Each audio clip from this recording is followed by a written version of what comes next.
ശ്രീ പ്രിൻഡ് മഹാദേവ് എത്ര കോടി ചോദിച്ചു കടമെടുത്തോട്ടെ എന്ന് ജയരാജ് സാർ ഈ പോയിന്റ് ഒന്ന് ക്ലാരിഫൈ ചെയ്തോട്ടെ. അടുത്ത സംസ്ഥാനങ്ങൾ ഡെവലപ്പിംഗ് സംസ്ഥാനങ്ങൾക്ക് അതിനനുസരിച്ച് ആനുപാതികമായിട്ട് ഫണ്ട് കൂട്ടി കൊടുക്കണ്ടേ? ഇതൊന്നും ചെയ്യാത്ത ഈ ഒരു അവസരത്തിൽ അല്ല, അങ്ങയുടെ മറുപടി വ്യക്തമാണ് ജയരാജ് സാർ. ഞാൻ അങ്ങയിലേക്ക് വരാം. പ്രിൻഡ് മഹാദേവ്, എത്ര രൂപ കടമെടുക്കാൻ നമ്മൾ അനുമതി ചോദിച്ചു? എത്ര കോടി രൂപയ്ക്ക് അനുമതി തേടി? സമ്മതിച്ചോ? കടമെടുപ്പ് പരിധി വെട്ടിക്കുറച്ചില്ലേ? കടമെടുക്കരുതെന്ന് പറഞ്ഞില്ലേ കേരളത്തോട്? എത്ര തവണ ചോദിച്ചു? ഇവിടെ നിന്ന് പറഞ്ഞു, കത്തയച്ചു, ഡൽഹി പോയി പറഞ്ഞു. കടമെടുക്കാൻ സമ്മതിക്കാതെ കേന്ദ്രവിഹിതം കൂട്ടിയിട്ട് സംസ്ഥാന വിഹിതം കുറഞ്ഞു എന്ന് പറഞ്ഞാൽ എങ്ങനെ? ഞങ്ങളെ കടമെടുക്കാൻ അനുവദിക്കൂ ശ്രീ പ്രിൻഡ് മഹാദേവ്. അതെ, അതുകൊണ്ടല്ല സുപ്രീം കോടതി പോയപ്പോൾ സുപ്രീം കോടതി പറഞ്ഞത് നിങ്ങൾക്ക് കേന്ദ്രം തരുന്ന പണം നിങ്ങൾക്ക് പറ്റുമെങ്കിൽ മേടിച്ച് പോയിക്കോളൂ എന്ന് സുപ്രീം കോടതി പറഞ്ഞത്.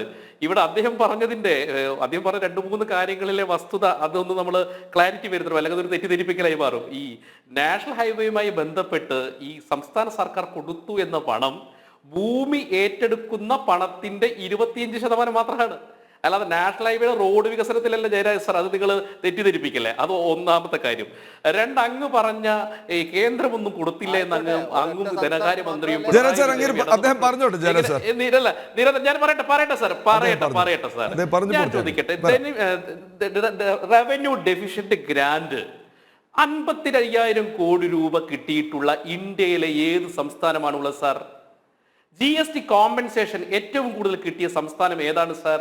GST കോമ്പൻസേഷൻ കിട്ടുക എന്ന് പറഞ്ഞാൽ 5 വർഷത്തേക്ക് മാത്രമാണ്.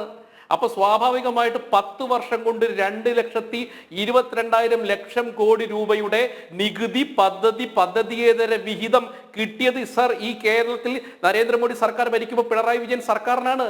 ഇതൊന്നും പിണറായി നിങ്ങളുടെ ബാലഗോപാൽ ഒരു സ്ഥലത്തും പറഞ്ഞില്ല. പക്ഷെ നിയമസഭയിലും പാർലമെന്റിന്റെ അകത്തും നടന്ന ചർച്ചയിൽ, നിയമസഭയ്ക്കകത്ത് ചർച്ചയിൽ അന്ന് IC ബാലകൃഷ്ണൻ വയനാട് MLA അദ്ദേഹം നടത്തിയ ചർച്ചയിൽ ആധികാരികമായിട്ട് നിങ്ങൾക്ക് സമ്മതിക്കേണ്ട കാര്യമാണ്. പാർലമെന്റിന്റെ അകത്തും കേരളത്തിൽ നിർമ്മല സീതാരാമൻ വന്ന സമയത്തും കേരളത്തിൽ കേന്ദ്രം 1 രൂപ പോലും തരാൻ ഇല്ല എന്ന് പറഞ്ഞതാണ്. പിന്നെ കടമെടുക്കുന്നത് ഒരു പരിധിയുണ്ട്, അത് നിശ്ചയിക്കുന്നത് നരേന്ദ്രമോദി സർക്കാരിലെ ധനകാര്യ കമ്മീഷനാണ്. സ്വാഭാവികമായിട്ട് അതിന് ചില മാനദണ്ഡങ്ങളുണ്ട്. ആ മാനദണ്ഡങ്ങൾ പ്രകാരമാണ് ഇപ്പോൾ തന്നെ നോക്കൂ, GSTPയുടെ 29% കൂടുതൽ നമ്മൾക്ക് കടമെടുക്കാൻ പറ്റില്ല. ഇപ്പോൾ തന്നെ GSTPയുടെ 39% കേരളത്തിന്റെ കടബാധ്യത.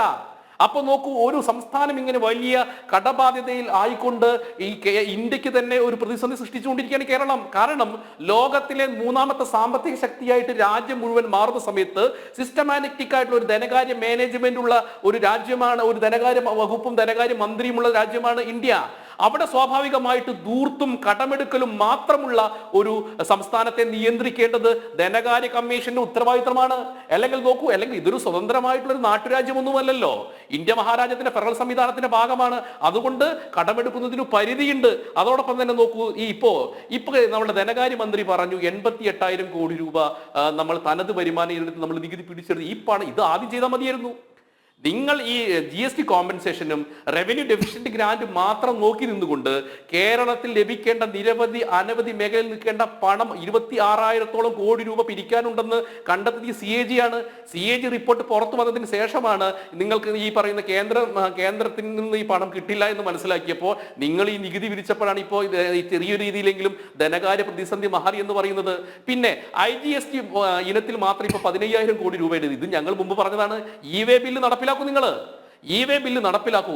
E-way ബില്ല് നടപ്പിലാക്കി IGST ഇനത്തിലുള്ള വലിയ 15,000 കോടി രൂപയുടെ പണമാണ് കേരളത്തിൽ ലഭിക്കേണ്ടതുണ്ടായിരുന്നു. അത് കിട്ടി. അതുകൊണ്ടാണ് ഈ പ്രതിസന്ധി ചെറിയ രീതിയിൽ ഇങ്ങനെ പരിഹരിക്കാനായത്. അപ്പൊ അതുകൊണ്ട് കേരളത്തിന്റെ തനത് നികുതി വരുമാനം വർദ്ധിപ്പിക്കാനുള്ള പദ്ധതികൾ അത് കാര്യക്ഷമമായിട്ട് നടപ്പിലാക്കിയാൽ മതി. ഇപ്പോൾ ഇനിയും കിട്ടേണ്ട മേഖലകളുണ്ട്. ഇനിയും കേരളത്തിന്റെ സാമ്പത്തിക പ്രതിസന്ധി പരിഹരിക്കാനുള്ള വിവിധ മേഖലകളുണ്ട്. ഇപ്പൊ ബാറ്, കോറി തുടങ്ങിയിട്ടുള്ള പാട്ടത്തുക, അതോടൊപ്പം തന്നെ ഈ ഗോൾഡ് മേഖലയിലുള്ള E-way ബിൽ നടപ്പിലാക്കി കഴിഞ്ഞാൽ 10,000 കോടി രൂപ ഈ സർക്കാരിന് ടാക്സ് ഇനത്തിൽ ലഭിക്കും. ഇതൊന്നും ചെയ്യാതെ വൻകിട കുത്തകകൾക്ക് വേണ്ടിയിട്ട് എല്ലാ വിധത്തിലുള്ള സൗകര്യങ്ങൾ ചെയ്തു കൊടുത്തിട്ട് കർഷകരെ നോഹിക്കാൻ വേണ്ടിയിട്ട് ഈ സർക്കാർ മുന്നോട്ട് പോവുകയാണ്. അപ്പൊ അതുകൊണ്ടാണ് ഈ ധനകാര്യ പ്രതിസന്ധിയുമായി ബന്ധപ്പെട്ട് പറയാനുള്ളത്. പിന്നെ ഈ കേരളത്തിൽ നോക്കൂ, ഞാൻ പ്രധാനപ്പെട്ട ഒരു കാര്യം, കേരളത്തിന്റെ കാർഷിക പ്രതിസന്ധിക്കുള്ള പ്രധാനപ്പെട്ട കാരണം നമുക്കറിയാം. നമ്മളുടെ ചില വിളകളുണ്ട്, അതിന് ആഗോള തലത്തിലുള്ള ബ്രാൻഡിംഗ് ഉണ്ട്. അങ്ങനെ വിജയിച്ച ചില ക്ലസ്റ്ററുകൾ ഉണ്ട്. ഇപ്പോ നമ്മളുടെ എറണാകുളം ജില്ലയിൽ തന്നെ നമുക്കറിയാം, ഈ എറണാകുളം ജില്ലയിലെ ഈ പൈനാപ്പിൾ കൃഷിയുമായി ബന്ധപ്പെട്ട വാഴക്കുളം ക്ലസ്റ്റർ മേഖലയിൽ ഈ വാഴക്കുളം പൈനാപ്പിൾ കൃഷി ഇന്ന് ഇന്ത്യയിൽ തന്നെ ഒരു ബ്രാൻഡാണ്. ഇപ്പൊ നോക്കൂ, ഈ ഓരോ സംസ്ഥാനങ്ങളും ഇത് ബ്രാൻഡിങ് നടത്തുന്നുണ്ട്, ഓരോ ക്ലസ്റ്ററുകളായി തിരിച്ചിട്ട്. ഇപ്പൊ നോക്കണ മഹാരാഷ്ട്രയാണെങ്കിൽ ഈ മുന്തിരിയുമായി ബന്ധപ്പെട്ട ക്ലസ്റ്ററുകളാണുള്ളത്, ഗുജറാത്ത് ആണെങ്കിൽ ഉരുളക്കിഴങ്ങ് ക്ലസ്റ്ററുകളാണുള്ളത്, ഗുജറാത്തിലാണെങ്കിൽ അതുപോലെ പഞ്ചാബിലാണെങ്കിൽ തക്കാളിക്കുള്ള ക്ലസ്റ്ററുകളാണ്. അതുപോലെ നോക്കൂ, കേരളത്തിലെ കുരുമുളക് ആയിക്കോട്ടെ, ഗ്രാമ്പു ആയിക്കോട്ടെ, ഏലം ആയിക്കോട്ടെ, റബ്ബർ ആയിക്കോട്ടെ, വിവിധ ഇനം വാഴ ഇനങ്ങളായിക്കോട്ടെ, കേരളത്തിലെ തനത് മത്സ്യകൃഷിയുടെ പ്രോത്സാഹനമുള്ള മേഖലകളായിട്ട് ഇങ്ങനെ ക്ലസ്റ്ററുകളായി തിരിച്ചുകൊണ്ട് ഓരോ മേഖലയുടെ ഡെവലപ്മെന്റിന് വേണ്ടിയുള്ള പണം ചെലവഴിച്ചു കഴിഞ്ഞാൽ ശാശ്വതമായിട്ടുള്ള കാർഷിക മേഖലയുടെ വികാസം ഈ കേരളത്തിലുണ്ടാവും.